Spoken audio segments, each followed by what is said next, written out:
This week on the Paul and Wayne Show. In Tales from the Tavern, we recount our recent expedition to the Dorset Invitational, that annual fever dream where the Ryder Cup shakes hands with Brothers War, then both politely step aside so everyone can just do what they like.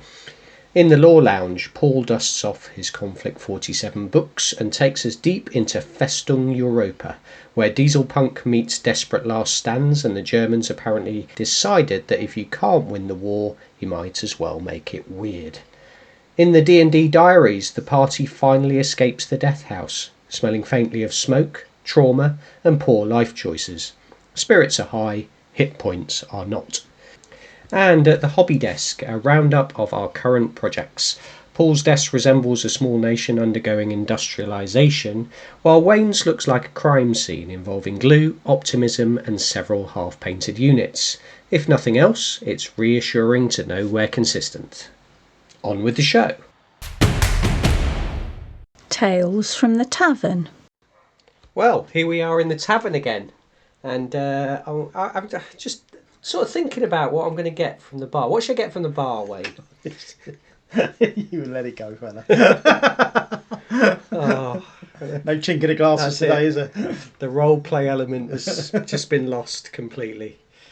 Oh well, right, onwards then. It's when we go to like a like a YouTube channel where it's they can see us and suddenly they realise they're not in a bar.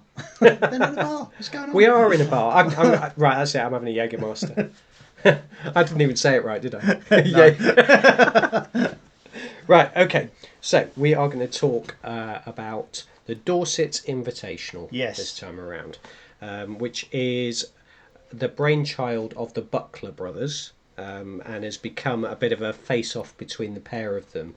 And they invite lots of people. But to be honest, if you kind of know them, or you're in the groups, or you know somebody else that you want to invite, they're pretty open to who comes. Yeah, you might get new people that come each year.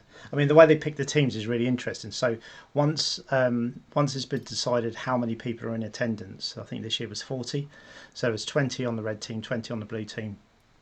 What happens is Paul and Rich have a pot of money. They both have a kind of, and it's a bit like a football team where you're kind of buying new players. So everyone has like a value. Well, they basically bid on the players. So obviously the players that are very good at the game generate a higher cost because obviously they're kind of guaranteed points to win their games, or as much as you can be.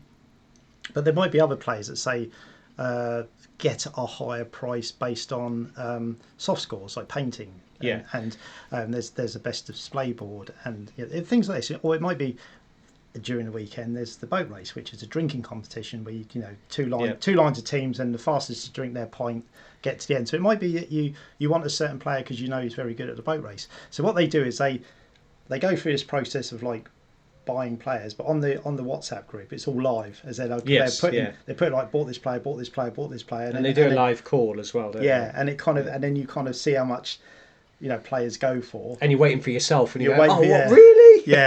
and then it kind of just whittles its way down like that, and then you eventually get bought. And it's a bit like it's a bit like being back at school where someone's picking players for the football team and you're still standing there after 10 minutes waiting to get called. It's a lot of fun, and it adds to the whole weekend actually, because it all starts way before you actually get together. Yeah, that sets the tone for the weekend, doesn't it? Yeah. And I actually came with a half point already, because last year we have a golf on a Monday now. Yeah. And the winners of the golf last year each got a half point.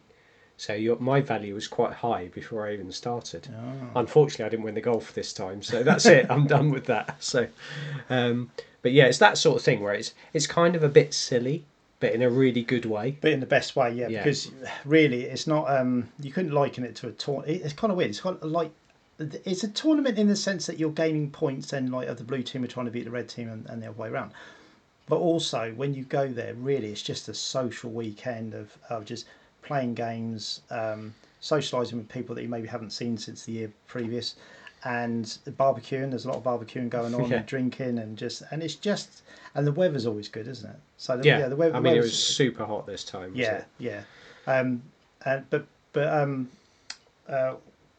Paul's place basically. There's a lot of ground there, Yeah. So basically, all the players camp. They all bring their tents, and it's just so much space for everyone. It's in deepest, darkest Dorset, and it's sort of it's the family home, isn't it? And there's like a few acres around it. It's a beautiful spot. Yeah, and people camp out. Yeah. And so there's nowhere that you need to go all weekend. So for you and me, it's probably hands down the best event that we go to during the course of the year. We know all the people now, or majority of them. There's always some new people that we haven't met before, but we know all the people, and it's just a great atmosphere. And although it's not sort of, people are trying to win, so there are people trying to gain. There's no pressure. But the pressure isn't on. And there's always a sort of backstory as well. So there's things going on in the background. There's always a theme. Yeah. So like last year, they had the traitors theme. Yes. So you had players on both sides that were nominated traitors, and their job was to, throw a game or do a certain thing. And you were actually a traitor. I was a traitor. Yeah. And I was actually I was much better at being a traitor than playing normally. So it turns out, but it's actually, it sounds like that'd be easy. You could throw the game, but if the other team guessed you were the traitor, then they got extra points. Yeah.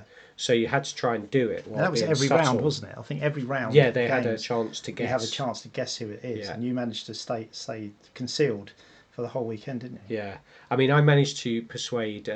There's a guy called Phil, who does listen to the podcast, and he knows what I'm going to say next. He's still going on about the fact that he was going to win his first game, I think in 3rd edition or whatever it was we were playing of AOS, and he hadn't won a game, and we were playing doubles, and I persuaded everybody that we weren't going to win, and that I can't remember if I said it should be a draw or that we'd lost, when we were hands down going to win. Yeah.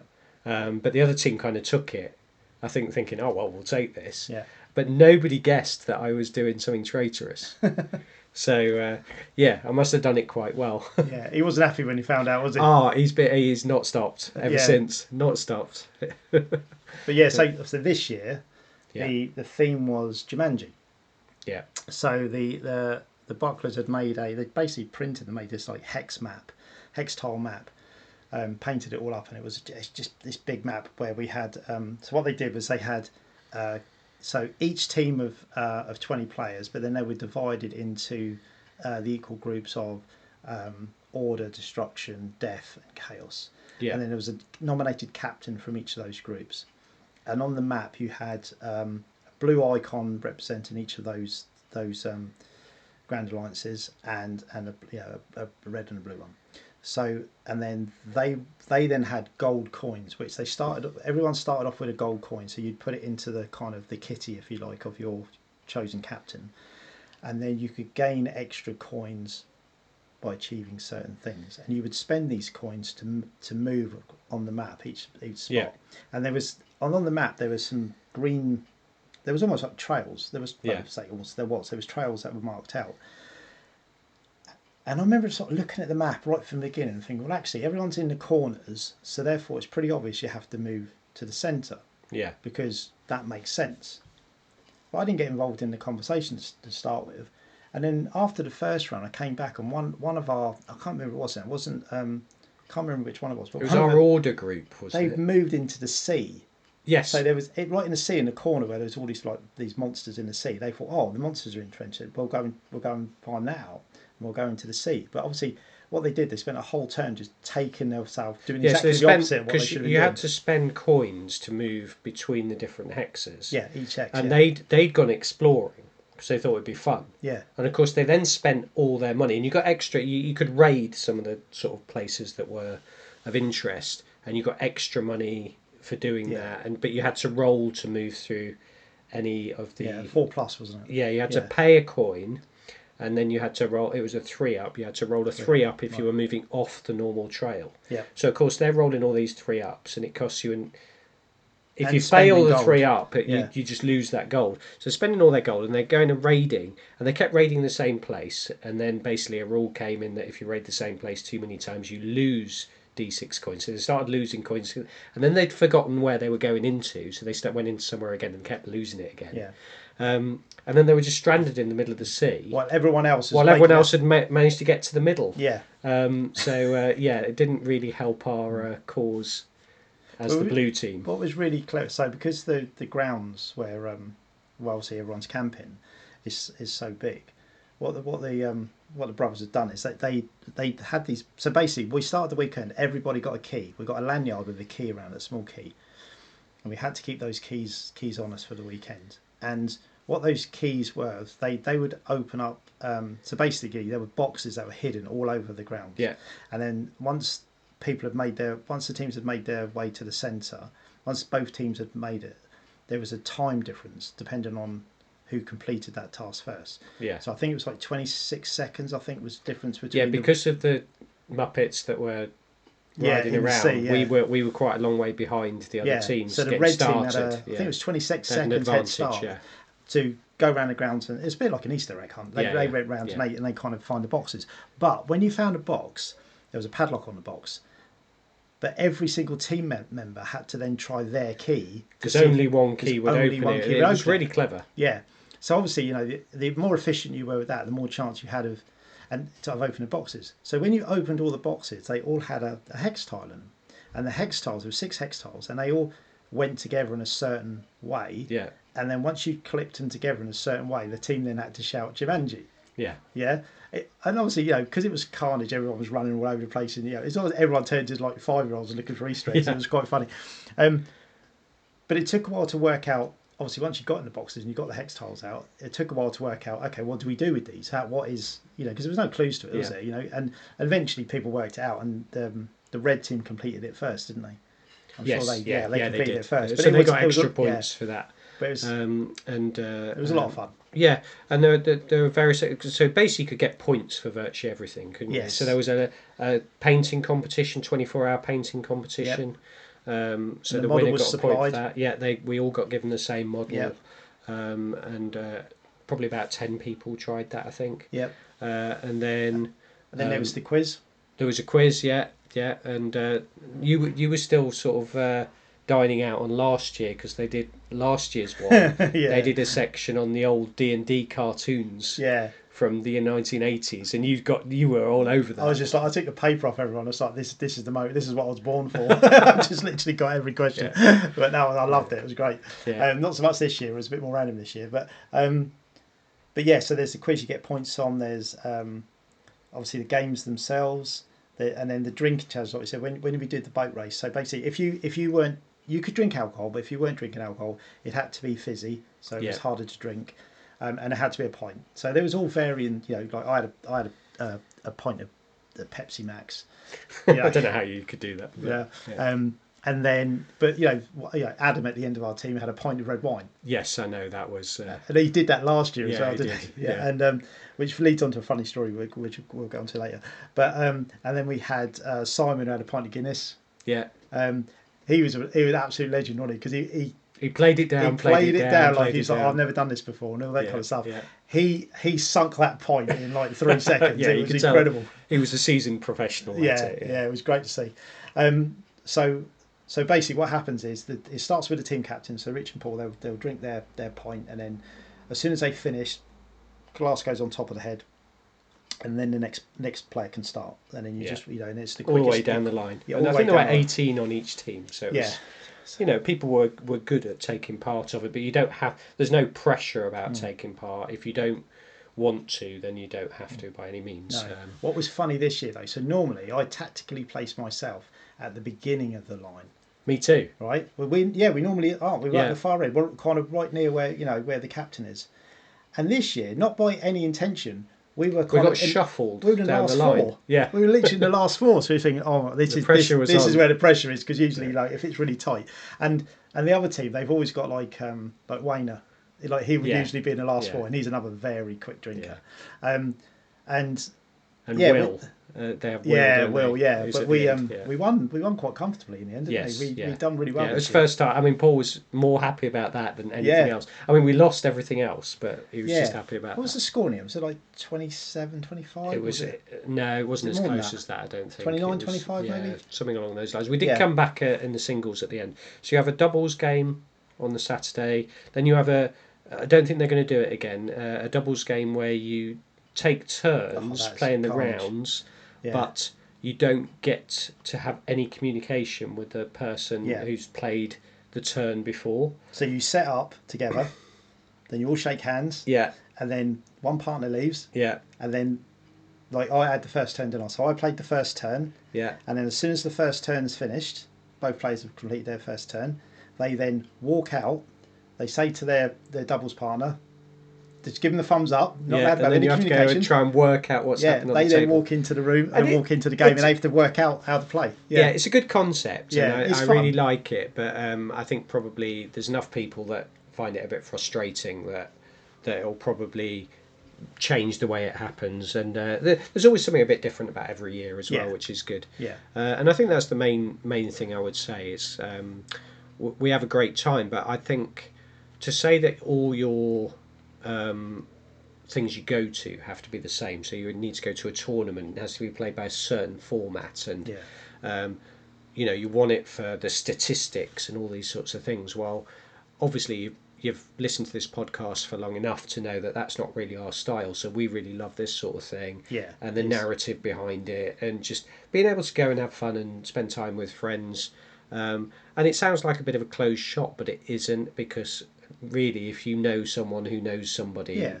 People can come Yeah. and get in. If there's space, people can get in by recommendation. absolutely. And really comes down to just everyone behaving themselves. Because if someone doesn't behave themselves, they won't get invited back again. Yeah, exactly. So it's kind of like, exactly. it's like if you like this thing and it's you know and you become part of the group, then fantastic. But I must say, I mean, also the flexibility. I mean, I remember one year we played me and Rich Bumfield. Belfield. They always call him Bumfield. Anyway, so we decided to play our last game of Skaven against Skaven, and we decided to play no battle tactics. Yeah. But because Yeah. we were both doing it, it was fine. It And didn't actually, matter, that was the moment. Oh, I thought, don't go AOS down the without- road of battle tactics AOS again. without battle tactics is Don't the future. start this again. Are you listening, Okay. people? It's the future. Try it. Well, on that note, people should come to our Lazy Hammer Yes. tournament in September. Go to ughobby.com and come to our Lazy Hammer tournament, where there are no battle tactics because we're too lazy. Yes, And it's just a really, really relaxed event. Going to have a relaxed vibe. it's so much better. Yeah. So that'll be a lot of fun as well.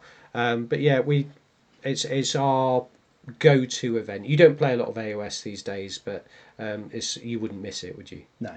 Yeah. I mean, the gaming is fun, and and everyone's got the right attitude, and it's just a lot of fun. But really, it's kind of like it's that one time of the year where you just meet up a lot of mates, and you got a real opportunity to catch up and have a proper chat with them. Eat some barbecue, drink if you want to, and just have the whole week. Because we usually get up on a Friday, don't we? We'll get up on a Friday and make the most of the whole weekend. Yeah. And you'll stay for the Monday. I stay for the golf. Monday golf. Yeah, So I usually go sort of late on the Sunday. But it's great. It's such a great time. And just a quick shout out to Rich and Paul Yeah. for opening up their home, and The effort they put in, just it's all incredible. the amount of time and effort they put into it, just Yeah. for everyone's enjoyment, for no real sort of recompense No, themselves. they absolutely. They just do it because they do it because they love doing it. And they love putting on the event. So a brilliant event, something we really enjoyed. We'll be back there every single year. Yeah. It's completely different to anything else that's out there as well. Yeah, it's gaming in easy mode with just all the social element, and it's just a wonderful weekend. The Law Lounge. So I'm back in the hot seat, Yes. and we're back in the world of Konflikt 47. So this is our first kind of follow-on episode from a previous one. We must be really experienced now that we're doing follow-ups. So this time I'm going to go through one of the supplements, which is called Festung Europa. You got quite excited about this new book that you've got. I'm very excited. One of the things I was going to say is, if you're doing a supplement, anybody, this is how you do it. Yeah. It's really good in terms of basically all the rules for all the different units and the army rules for different forces are free, and you get them as a PDF online, and you can just look them up. This supplement, it does have some characters in it, and it has their stats, but those stats are also then in the free version online. But this is all about. It's got all the background lore. It does deep dive into Europe and what's happening in Europe, and then it's got descriptions of characters with great artwork, timelines, descriptions of the different elements, what's happening in different parts of Europe. It's a great book. I read it on the lore. It focuses very much on the lore. Yeah. And it really expands it, and it reminds me of some of those early Warhammer books that you have been looking at as well. Because it really setting the scene, and kind of like you feel. Yeah, I love books like that because you really feel like when you're playing your games, you understand the setting that you're playing in, and you're kind of really just you're in it, you're engrossed in it. And that's what I think makes you kind of stick with the game and really fall in love with it. Yeah. So I mean, if you want to hear a bit more about Konflikt 47 as a sort of broad brush, then listen to our previous episode. But let's go down to Europe and to Dresden. And if you remember, in Dresden, that's where the bomb fell. That was the first bomb, wasn't it? Yeah. No, that was so the first bomb was a test in Los Alamos. Right. So that was a test, and that opened a rift. And then this bomb drops on Dresden. But by the way, this is a fairly new supplement. There are millions of spoilers here. Right. So if you want to read it, don't listen to this. Listen to it afterwards and see if we got it right. It's a weird podcast, isn't it? Yeah. Don't listen to our podcast. Listen to it after and see if we got it correct. But basically, it turns out that the Axis forces have been infiltrating the Los Alamos operation for quite a long time, and certain people have. This bomb was due to go to Tokyo, but it doesn't. It ends up going to Dresden, and the Axis powers wanted it dropped on Dresden, which sounds weird because why would you want it dropped on one of your cities? And we'll come to that in a little while. So the bomb drops. And then, interestingly, there's no military aid for any of the people on the outskirts. So you can imagine their horror on the outskirts. Those that are not just incinerated on the spot. There's all of the radiation and can't drink any of the water. And what happens is the military forces are actively stopping people coming out. They're keeping people in there basically to die. Right. I mean, the other warning should be this is a pretty dark tale. Yeah. And those forces are under a certain Oberstaat Albrecht von Zogling. Yes. Who's a very important character. And you've got the model for him. Yeah, you very kindly gave me the model for him to paint. He's a very dark and twisty character. Yes. Yeah. So they're sort of secretly blockading the city because Zogling, as we'll call him I won't use his whole name from now on, he needs viable human specimens. Make of that what you will. So those that have died around the city and are not again completely incinerated start to walk again. And Zogling had anticipated this. This is the rift energy that's reviving them, and not reviving them, it's bringing them back to some sort of semblance. Yeah. Not of life, but of an undeath. It's an energy source. Yeah, so basically we've got our zombies, haven't we? Any setting is better with zombies. So 4 months later, after that, after all the sort of secret work that's gone on, we end up with a totem call unleashed in Normandy. But again, we'll come back to that. So since then, there's been a blanket of darkness over the city, so the Allies can't work out what's gone on, because there's all these sort of weird storms and things that precludes anybody from flying over, and basically if anyone manages to fly over and come back, all of their planes, I was going to say computers, but they don't really have computers. They just malfunction, do they? Yeah, it's all like there's no pictures or anything like that, and they just. So is this different to the test bomb? Yeah, so this is unleashed some different types of energies. Yeah. All the energy's been used in a different sort of way, but it's because I think it was a bomb that was dropped and is more powerful. It's kind of the whole area has become unstable. So then the Allies kind of think, well, we need to carry on with our plans. So they go for Operation Overlord, D-Day. So D-Day happens with the same sort of initial successes once they've landed on the beaches. But then it kind of grounds to a halt, a bit like it did in the real thing, where it kind of halted and then they got going again.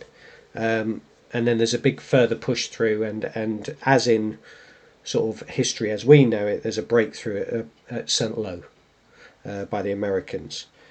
But then the following day, on the 29th, things change. And this is where the totem corps start to come. So you can imagine all of a sudden you're fighting soldiers, and all of a sudden out of the mists, etc., stalk all these dead people walking towards you. There's a lot. Yeah. So they kind of come and they swarm, and they kind of so it's a zombie horde, ripping people limb from limb, etc. So there's a zombie horde coming towards. Yeah. So the Allies just panic, and there's retreating across all fronts, and before they get bolstered and start to sort of fight back, it's like a shock and awe type thing. Yeah. And while they're sort of engaged with all these totem corps, the Axis forces can pull back, reinforce, get themselves settled out. So even though that the totem corps there and like so horrific, the Allies start to work out how to take them down and start to push forward again. And they've just got the numerical advantage, the technological advantage, but the Axis are still up to lots of stuff in the background, particularly Mr. Zogling. So then you get to, so with the totem corps, this is all say technology, but they're kind of the ability to raise the dead and control them. He's worked that out, hasn't he? Yeah, so he's got something that he can sort of. Well, some of them are doing it naturally from Dresden, and he's kind of worked out how to manipulate them and point them in the right direction. Right. Doesn't always work. Quite often will kill Axis people as well, but most of the time they're walking in the right direction and attacking the Allies. So they basically attack whatever's in front of them. Pretty much. Yeah. Yeah. Okay. But he's working on more control elements of it. Yeah. But then what happens is on the 16th of December, so it's still in 1944, you get the Battle of the Bulge. So this is again a historical thing. So counter-offensive through the Ardennes. Apart from in this version, you've got walkers. So you've got spinner walkers. You've got all the rift creations. You've got the Schreckwolfen, which are like werewolves. Yeah. Which again have got that sort of shock, and they're so powerful, and small arms fire doesn't seem to work on them, and that sort of thing. Does this create a different outcome then? So they break through and get all the way to Antwerp, which is much further than in the real thing, and it kind of, the Allies push back, but it forces a stalemate. So rather than the Allies then pushing on again, it creates a stalemate across the lines near Germany. But at this point, after this stalemate has been going on for quite a few months, the totem corps numbers start to dwindle, because of course there's only so many that were around Dresden, and so many of them have been killed permanently. But now they return in greater numbers, so something has happened, and Zogling has found a way to reanimate the newly dead. So you can imagine battlefields are quite useful for that. Yeah.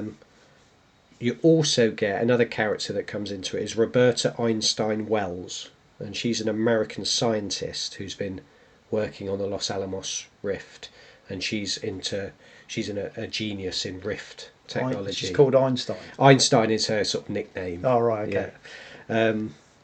So she's been seconded to the front lines, Yeah. and she's desperate she wants to get to Dresden. Yeah. Basically, she wants to be able to study the other rift. So there's now the Allies go back onto the offensive. Yeah. And the Axis are continually throwing new tech and monsters into the fight, and they seem to always be a little bit ahead of the Allies in terms of what they can produce. So is that because they kind of have a more of a no rules approach to it? Yeah, and the Green Vault there's something about the Green Fort knew a lot of this stuff before any of these rifts were even opened. So there's more history to look into there. That they seem to have this. They've been around for a long time, the Green Vault, and all this occult stuff. Yeah. They knew it, so and they're manipulating. Yeah. They've manipulated things so that things have happened, and that's why they wanted Dresden bombed, so that they could. So they've got their own rift, and they can control the stuff that comes out of it, and they can. Yeah. Okay. So then you've got Patton. So there's real generals that are involved in this, and he tries a push over the Rhine, but he's met by now huge new war machines. So there's one that's the biggest one so far, and this is called right, wait for this and let me try, Panzerkampfflaufe, which is this massive sort of walker with huge guns. And again, morale plummets as they meet new things again. Yeah. So the Allies are pushed back, and same thing happens to Montgomery further north. Even though the British are now deploying their first automated infantry, so the Mark 1 automated infantry, so they're kind of AI soldiers. Yeah. So we go into by this time. I've seen those. They're like battle droids. Yeah. Yeah, they do. With sort of machine guns. Yeah. And there's a really. This comes a bit later, but there's one called B for Bertie, who's kind of a rogue who just like appears like out of the mists and helps people. But we'll go into him next time. It's like a Robin Hood character. Yeah, is he? yeah. It just sort of appears and then disappears. Saves the day and then goes. So you get to the end of 1946. So this has kind of been going on for months and months. And then everything stops because you get the worst winter in living memory, which is not surprising with all of the upheavals across the globe. So then there's a bit of a pause to everything. Yeah. But it allows people to regroup and rearm. Then we go into. Is there anything that's coming out the rifts that isn't controlled? So is there kind of like if it with the rift is it to another dimension? Could there be creatures, if you like, that step through the rift? It doesn't seem to be at the moment, but I think that's definitely a possibility for the future. Right. Okay. But it seems to be kind of rift energy that they're using to power their armor. Yeah, and it's making things happen in the world that couldn't happen before. Yeah. Okay. And a lot of the rift technology is really unstable. Yeah. So when you actually play the game, if you exhaust your rift energy, you get a detriment. Right. Okay. And some things I think can damage you as well. Yeah. So you can overload something, but it damages you at the same time. So even the lore makes sense when you're playing the game. Yes. Yeah. Great. Yeah, which is something we love, isn't it? Yeah, really good. Yeah. There's nothing worse than you get this huge monster that is supposed to do this thing, and then you play it in the game, and it's gets shot like once it. and falls over. Yeah. So the Allies are desperate to get to Dresden because they've learned that the Soviets are trying to get there. Yeah. And they ascertain that a general advance won't get them there in time. The Soviets will get there first.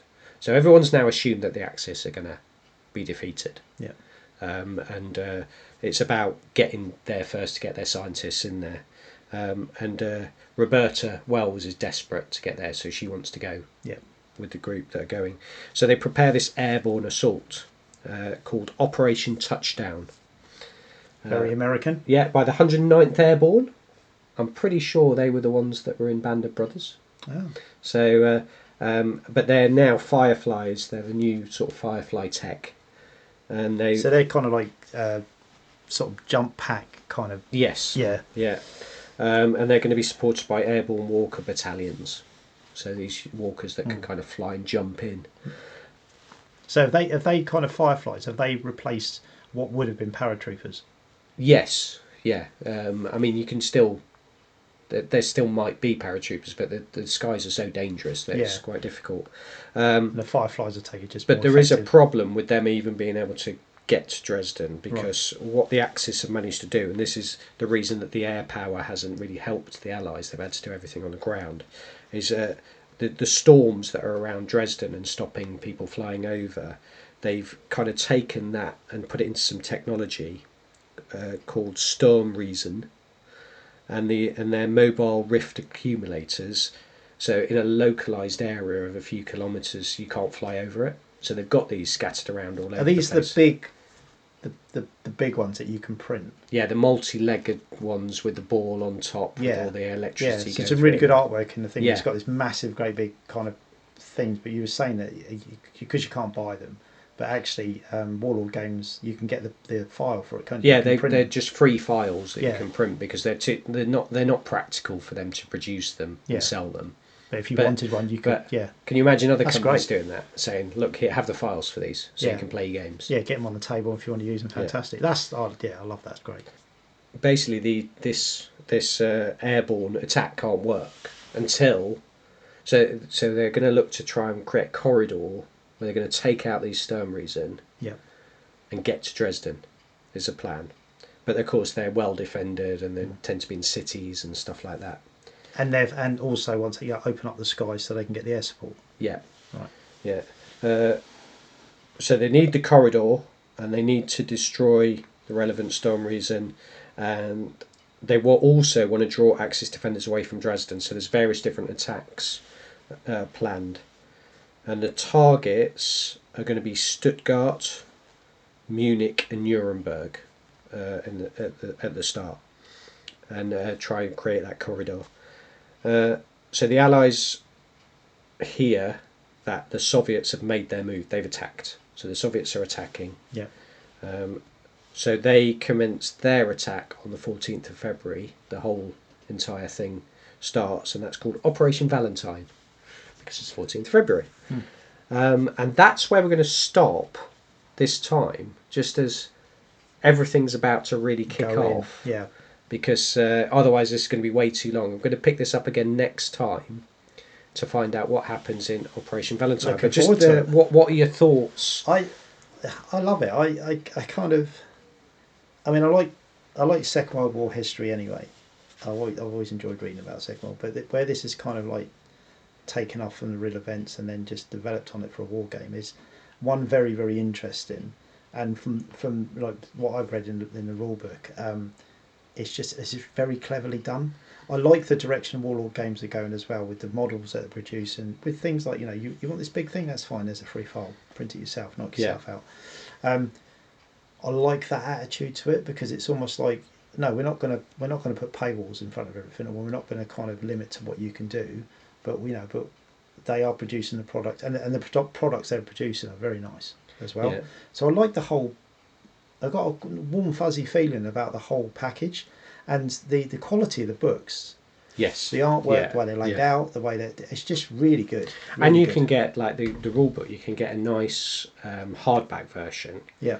But then there's a more affordable one, which is the ones we've got. Yeah. Just a paperback version. Yeah. And for gaming wise, they're perfect. And they're easier. They're smaller. Yeah.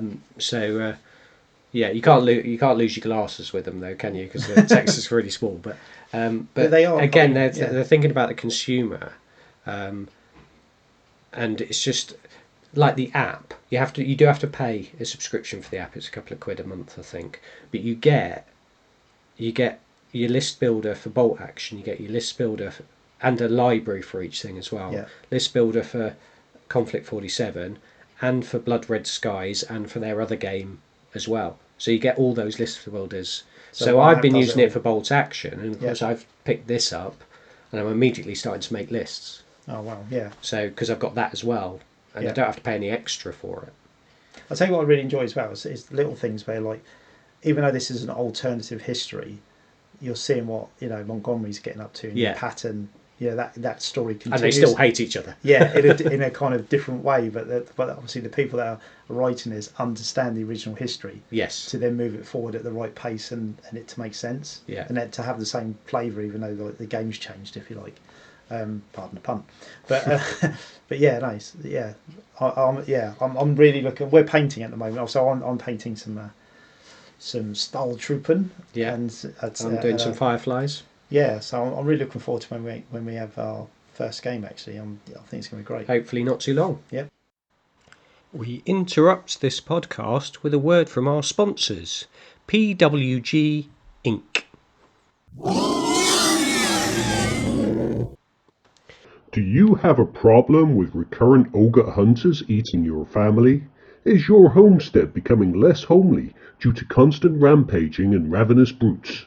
Are you tired of rebuilding your front door every other week? Then you need PWG Inc.'s Poison Wind Globes, the #1 solution for ogre-related inconveniences. Yes, throw globe, make big stink cloud. Ogre cough cough, run run, or fall. Very effective, very safe, for at least one party involved. Whether it's ogre hunters, ogre gatherers, or just your everyday ogre enthusiast, PWG Inc. has you covered. Simply pull the pin, lob the globe, and enjoy the peace and quiet of a temporarily ogre-free life.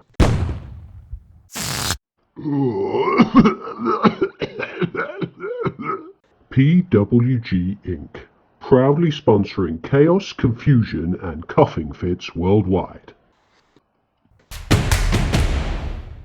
DnD Diaries. Last time in DnD Diaries, the gang plunged into the Death House crypts, where empty tombs, centipede swarms and questionable interior design choices awaited. Stumpy pocketed jewellery from a long-dead skeleton, as you do. Candu found a secret door, and Throm heroically solved a haunted altar problem by hitting it very hard. This summoned Lorgar the Decayer, essentially a compost heap with anger issues, who promptly flattened Candu. After much smiting, stomping and shouting, Throm split the creature in two, and the party finally crawled out of the death house, damp, traumatised, and absolutely done with basements. The session began in the aftermath of a brutal victory.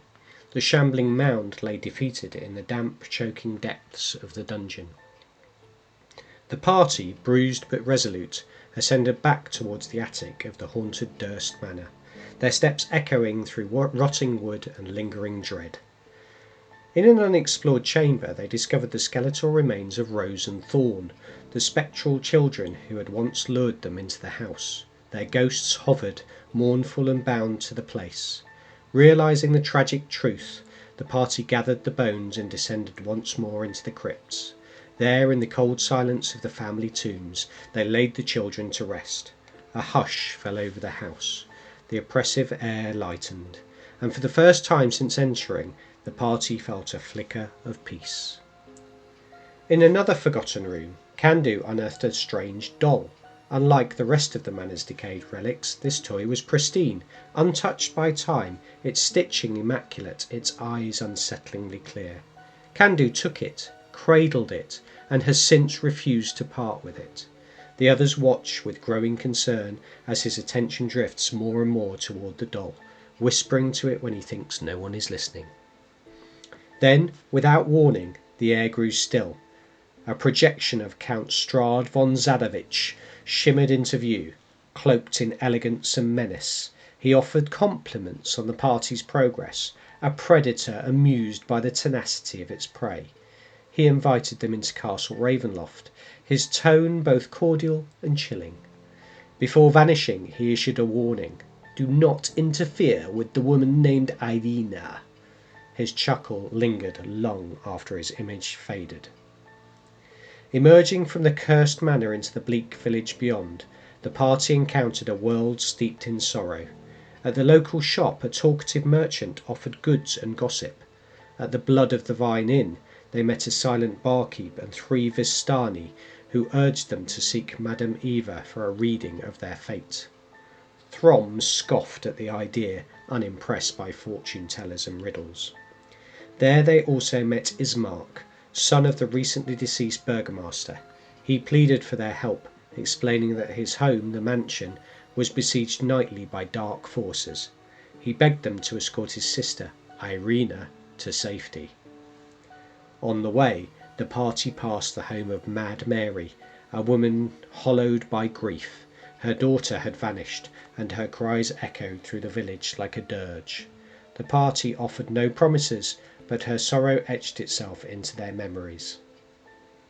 At the mansion they met Irina Kolyana, strong-willed and wary. She bore the marks of Strahd's interest, bite wounds hidden beneath her collar. The burgomaster's body lay cold, his death recent and grim.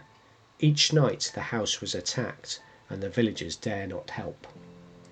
Rana, moved by the suffering and guided by divine purpose, insisted they help carry the body to the cemetery. The others agreed, sensing that this act might earn them allies, or at least answers, in a land ruled by fear.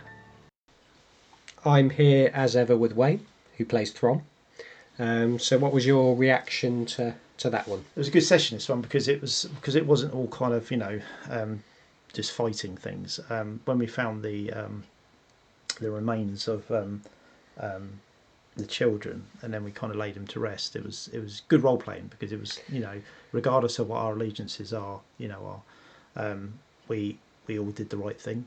Yeah. And obviously the children had approached us from out before we entered the mansion anyway. So there was a good interaction with the children. Obviously it being their spirits, but there was a good interaction with them from the start. It did get quite tense when a certain vampire turned up. I think you lot thought you were going to have to fight him. Or something. We thought this is a bit early. We're going to get one shot here. But actually, it was good. It was good actually for the party, for that kind of like, you get into this rhythm where you think oh, Strahd doesn't know what we're up to, and then suddenly something like that happens, and you go, oh no, Strahd's like, he's keeping a very close eye on us, and he knows exactly what we're up to. And even if there's like, make sure you don't do this, he kind of knows we're going to. Yeah. Especially as told us this. When he says stay away from the lady, I forgot Irina. Irina, yeah, stay away from Irina, and then the next thing we meet Irina, and then we're kind of like, right, we're going to help you. Yeah. So there was quite a lot of debate over whether you were actually going to help her or not. Yeah, because Throm was very, I was thinking, right, because I like playing Throm's character in a way that I think he would react, and he was very kind of like, look, we're not doing this. No. Why would we do it? Why would we do this? And then James is very good at playing Rana as well, and Rana's like a bit of a righteous so and so, isn't he? He wants to do the right thing. Yeah, and to the point where it's really annoying. Yeah, but for the other characters, but he's doing that because he's playing the character really well. I think it's a good mix of characters. Though, yeah, so he was very much, we have to help her. It's our duty and all this sort of stuff. And what I like about it is, even though we kind of, we'll make fun of each other, and we'll kind of have little kind of we'll say things about each other and have little sort of like quips at each other and stuff like that. But actually, when it kicks off, we all protect each other. Yeah. So it is an interesting dynamic. But I have noticed that regardless of how our characters are, when it comes to moments like this, we do the right thing. Yeah. And but I think a lot of the time, even when you're trying to role play, when you're trying to stay to what the character would do, I think your natural reaction kicks in. Yeah. So kind of like, and I always think that if Throm was to be like, I'm not putting the kids to rest. They're dead. It's over. It doesn't matter. There's something just don't your sensibilities. Yeah, it doesn't sit right with me. So I think there's that's usually that's one of the reasons I don't particularly like it when people play out and out evil characters. Yeah, because there's something not quite right about some of the behaviour that they then have to perform. But they wouldn't, if they were out and out evil, they wouldn't be in an adventuring group in the start, would they? Because it wouldn't suit the way they think. Because very quickly the rest of the party wouldn't want anything to do with them, wouldn't trust them. Yeah. So wouldn't journey with them, because that's part of the whole thing with D&D, isn't it? You build this, you get to know each other's characters, you build up this trust, you know what each other's quirks are, and you know what each other's strengths and weaknesses are, and that makes you better as a team. Yeah. So yeah, good session and a bit more of a role play one, and not Throm didn't go down. No, because he didn't have the opportunity to go down, did he? Which is a good thing, The hobby desk. So here we are at the hobby desk. We are actually at a hobby desk. This is for real. We are actually sitting at Paul's hobby desk. Of course we always are, but we actually are this time. Yeah, so we're looking around at... it's interesting in here, isn't it? I mean, there's absolute carnage at the moment. Yeah, it's a bit like my hobby room, but it's just like... let's just say it's, lots of creative, the creative juices is where it flows. It's where the magic happens, isn't it? Yeah. Well, it's certainly eclectic. So if let's do a little bit of a demonstration, not demonstration, an explanation. So on my sort of table, I've got, I backed the Dark Fantastic Mills It's called Horizon Station, and so I've got various prints of that I'm trying to work out how to go together and have a look at. And so that's all been sort of. So this is worrying FDM printable scenery, yeah? Yeah. So it's all, and basically you could back it for £45, and there are hundreds of files that have been sent through. So I'm just printing the basic ones, and they're all interchangeable. This looks very much like, if anyone knows the old game Space Hulk, it's very much like the Space Hulk corridors, or kind of like something you'd use for, say, like, I know, Aliens, like the film Aliens, with all the, where they've got all the corridors in the sort of, when they land on the planet and they've got all the aliens jumping out. So it's very kind of futuristic corridors and rooms. And then it looks great. There's also like a crane. Right, okay. And I think that some of the stretch goals are going to be like a ship, and so there's lots of other stuff that goes with it as well. So I'm quite looking forward to that, and it's just about getting. I'm just going to print various different bits of it out and make some stuff. Like I'm going to make a building out of that stuff that's there at the moment. I mean, if you printed a board of that with like a maze and stuff, you could make a game, couldn't you? Create your own game. Oh, absolutely. Yeah, absolutely. That could be a bit of a sci-fi dungeon crawler kind of thing. Yeah, that'd be great. Like Space Hulk. Yeah, like Space Hulk. Yeah, but come up with your own. Put your own stamp on it and make your own rules up for it. Yeah, because you like a bit of rule writing. So I'm gonna, I do, and on that note, there might be something in the future coming with that, but I'm not going to say anything at the moment. With some of my 3D design stuff as well. Then I've got the Fireflies that we talked about earlier. Yep. In the Konflikt 47 stuff. So I've got the linebacker really well, walker. You've got, is that 10? You've almost got. 12. 12. Right. There's an officer there. I've got Roberta Wells as well. Is there? I've got linebacker Walker. That is an awesome model. Yeah, Wayne's picking it up and admiring it at the moment. It's big. It really reminds me of the old. There was a film called, I don't know if you remember, it's a long time ago, called Robot Jocks. Oh, right. So basically, this was set in the future, where you had, instead of armies fighting each other, the wars were settled by these massive robots that were just crewed by single people. Okay. Yeah, a bit like is it Pacific Rift? What's that? Pacific called? Rim. Pacific Rim, right? So a bit like that, but this was like years ago. This is so, and then you'd have the Russian robot against the American robot, and they go to this wasteland place. It'd all be like filmed, so people could watch it, and they would duke it out, and whoever was the winner, that settled the dispute. Yeah, right, okay. And it kind of the linebacker kind of reminds me of that. Yeah. I've then got some D&D miniatures that I basically won. Yeah. So I've got some D&D miniatures there. A couple of vampires there, and some ghouls. I've got Celestant Prime, which is going to be added to my. Is that a recent thing that you've bought? I bought that one because I was chatting to Paul Buckler and we were talking about lists. Yeah. So that's going to be added into my Stormcast list for Age of Sigmar. Right. I've got a couple of tanks, a couple of bolt action tanks.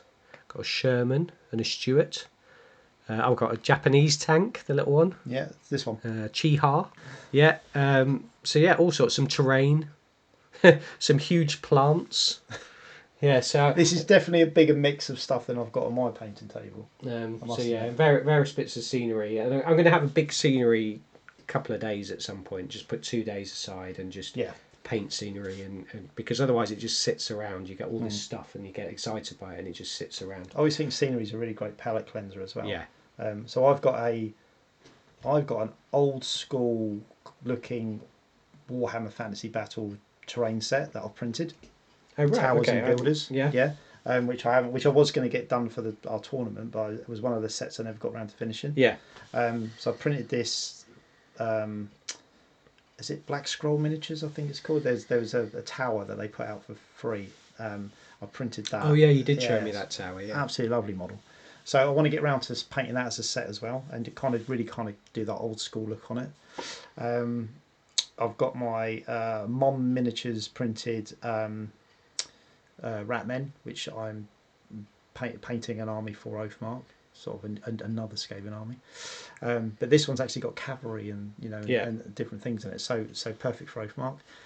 Just waiting, actually, in a couple of days they're going to have this month's next release. I'm hoping it's another sort of ratty release.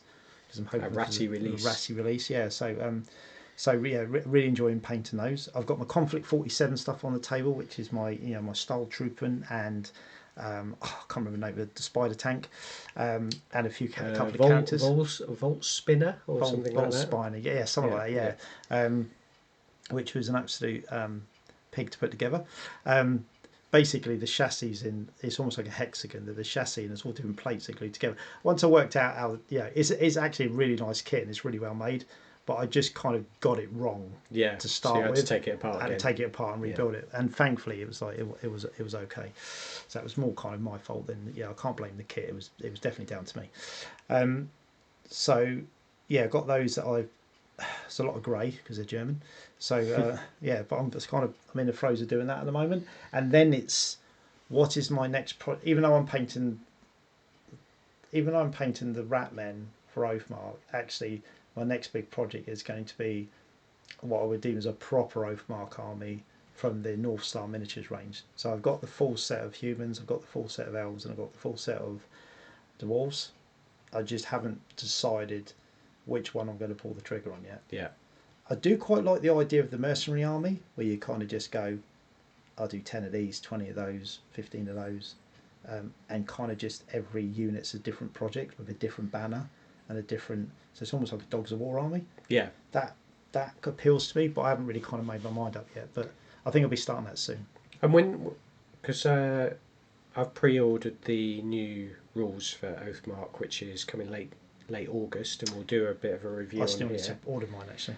You get a free sprue, don't you? Yeah, if you do it for North Star Minis, you can order. I assume the deal's still on, but you can order pre-order the book, but also you can with that you get a free sprue of Oathmark minis. Yeah. So yeah, why not go for it? And if anyone here who's listening wants to try Oathmark, we're actually having an Oathmark Games Day at Entoyment on the south coast of the UK, down in Poole, and we're just having a day in September. So if you're interested in that, you can get in touch with me through our website, which is ughobby.com. Just go to the contacts there. You can get in touch with me. We'd love to see some people. We're going to do a bit of an escalation day of 1,000 points, 1,500 points, 2,000 points, and it's using the new kingdom building. Yeah.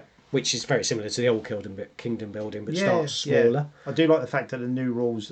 I mean, we haven't seen the new rules, but what we kind of get the impression from and snippets that we have seen is very much it's not a rewrite. It's the same. It's more kind of like putting more things in one single book. Yeah. And maybe finessing a few areas. Yeah. But it's not a rewrite, and I love that because I actually think that Oathmark, when it comes to sort of rank and flank games, I love it. I think it's one of the best I've ever played. So I'm glad that we've got the impression. I don't think you brought that up before.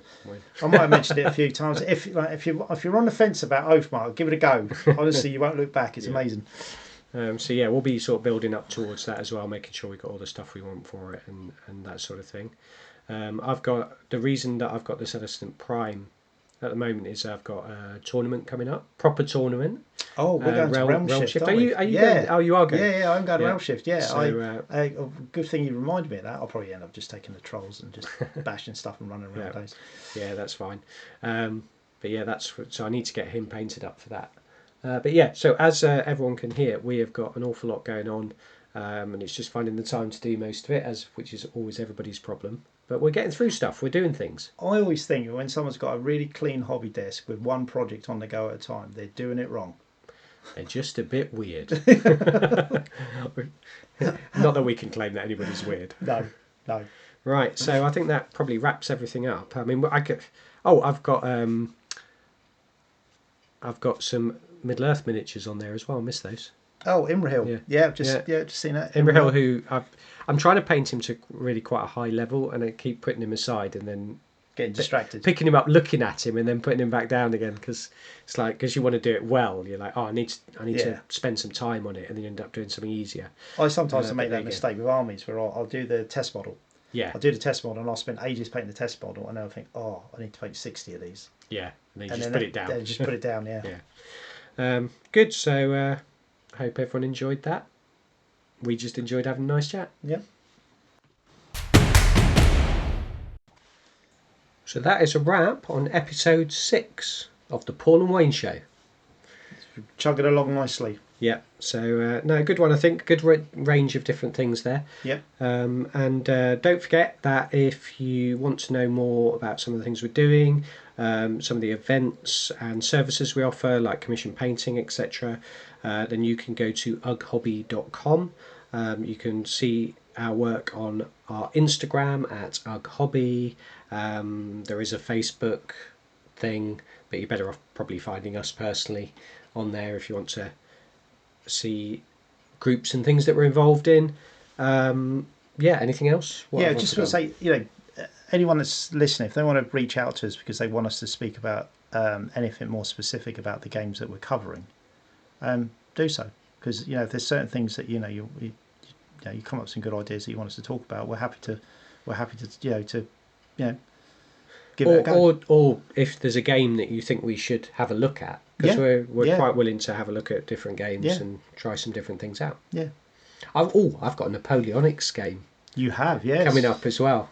Finally, going to play some Napoleonics. What rules are you playing? We're going to play a Général d'Armée, playing our friend Mike's amazing setup. Yeah. I might be coming along to that just to watch. Yeah. So fantastic. Yeah. I mean, probably more eyes on the rules, the better. So we shall see. But yeah, that'll be a bit of a first for me. Yeah. Okay. So goodbye, everybody, and cheers for everything. Yeah. Thanks for listening.